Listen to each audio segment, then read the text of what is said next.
Welcome back. I'm Richard Hosnote, and I'm your host for the Wisdom Inspired Life podcast and this Wisdom Inspired Life YouTube channel. Great to have you back. This begins an extended series exploring the topics of caring, compassion, and kindness. It's part of my Words of Wisdom series, which becomes very nicely WOW. And in this particular series, I'm going to be sharing with you quotes from people you know and people you don't know on the topics of caring, compassion, and kindness. I discovered as I looked into this quotes, and I realized that people were talking about caring, compassion, and kindness from different perspectives about what it was and what it meant to them. And in ways better than probably I could sit here and talk to you for hours, by sharing with you quotes from people, you can understand the wide range of possibilities that come when you become a more caring, compassionate, and kind person, all of which is integral to living a wisdom-inspired life. So that's what this is all about. So have some fun with this. I did in putting it together, and hopefully you'll get a sense of that fun as we go through this. So let's get into the quotes for this episode. As usual, in looking at caring, compassion, kindness, and even love here, looking at it from quotes from a very diverse group of people, we're finding great commonality when looked at from a variety of very different perspectives. There's great power in that because it shows the universality of it, the essence nature of it. So let's get started. No better place than to probably start with what I believe probably is today the most evolved spiritual being on planet Earth. It's certainly in the public view around today, and that is the Dalai Lama, the head of Tibetan Buddhism, one of my heroes. Great inspiration to me on a number of bases. So let's get going.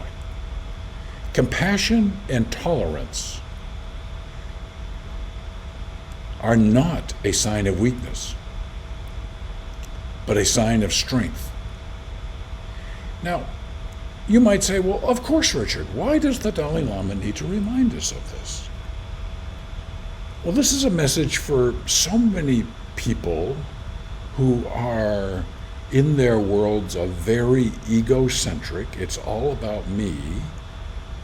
And if I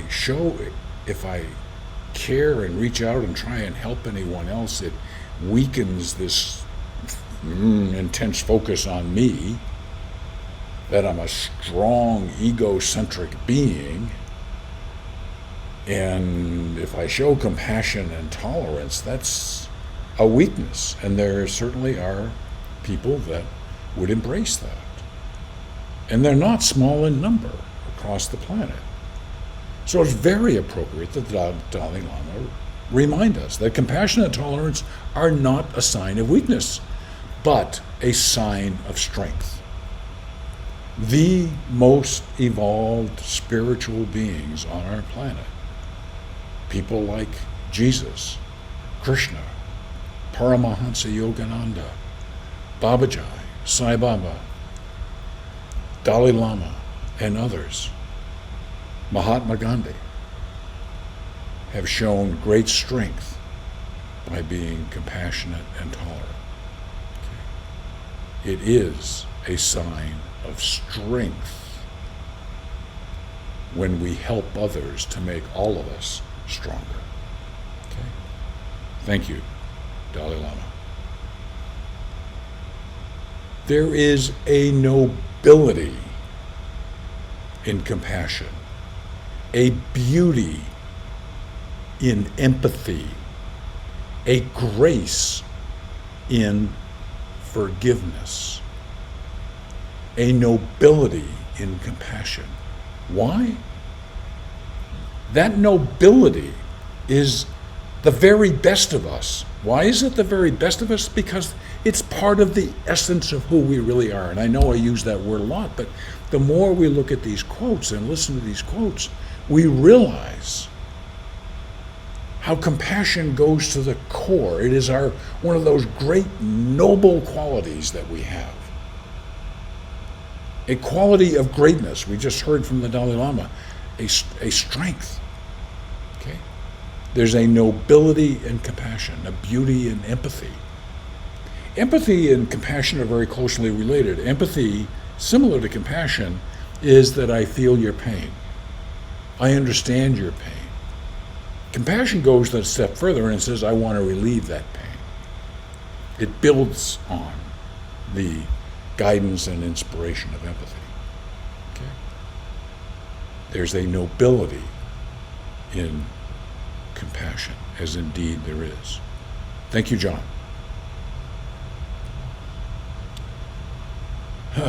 Until you have real compassion, you cannot recognize love.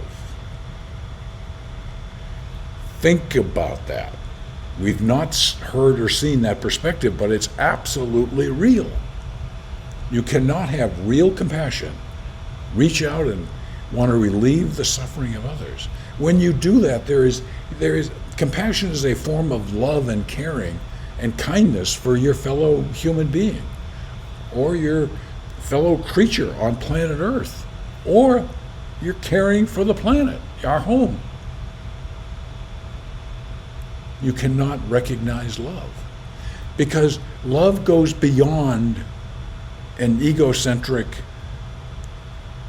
focus in a life to embrace, care, act kindly, and love others, and ultimately, as Einstein had talked in some earlier quotes, all of this universe. Expand our circles of compassion. Then you can recognize love. Thank you, Bob. Use your voice for kindness. Use your ears for compassion, your hands for charity, your mind for truth, and your heart for love. Think about that again. Your voice.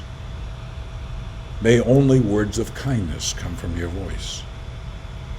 Your ears for compassion, to see and understand the suffering of another human being, to hear and understand, that then enable you to act with wisdom. Your hands for charity, reaching out and helping others. Your mind for truth.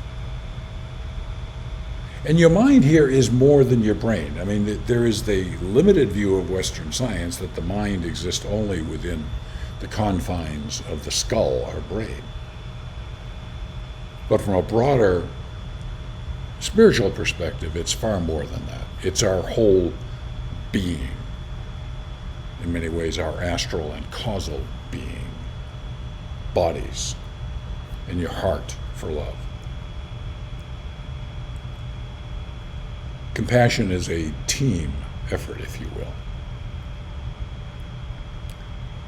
involving all of our capabilities. Unfortunately, this is anonymous and we can't applaud a particular person, but I'm glad that we have it. My hero again, Dalai Lama. Love and compassion are necessities, not luxuries. We're hearing that thought. It's not optional. It's an essence. It's a part of who we really are. Without them, humanity cannot survive. Without love and compassion, humanity will not survive. If we live in a world where every individual is only out for themselves, and darn the rest of us, this world will not survive. And if you want to study the great wisdom traditions, you will find very quickly that That is a great truth. Love and compassion are necessities, not luxuries, if we are to survive. But I would say love and compassion are necessities, not luxuries, if we are to thrive. If we are to be all we can be. You may remember in an earlier episode, dare to be. Love and compassion help us to be all we can be. Okay. Great focus on the core importance of love, compassion, caring, kindness. Okay. Some great guidance here. Thank you, the Dalai Lama. Well, as always, if you want to know more, you can go to mywisdominspiredlife.com. You can listen to the podcast there. Got a great player. But you can also listen to that on at the Apple, Spotify, Google Play, all those places where you can do it. New episodes are released every Saturday and Sunday, Saturday on the Bible, Sunday on the Bhagavad Gita. But you can go back into the earlier episodes, and there's a great diversity of quotes of wisdom and stories and teachings and all that from other great wisdom teachers. There's hundreds of episodes there. Go explore and have some fun. The content on the podcast, especially now, is I want to be careful in how saying this, but is a broader and deeper dive into wisdom and spirituality in general. Because of the nature of currently the two texts of the Bible and the Bhagavad Gita being such great sources. And Paramahansa Yogananda understood that when he came to the West. He brought together the teachings of Jesus and Krishna. And if you go into a Self-Realization Fellowship temple, up in the front you will see a picture of Jesus and a picture of Krishna. And Yogananda came here to let us know that the core teachings of Jesus and Krishna were essentially exactly the same. Different times, different places, different language. The teachings are the same. And there's great solace in all of that. Well, as you know, I'm on a journey, and thank you very much for being part of that journey today. And I look forward to continuing that journey with you.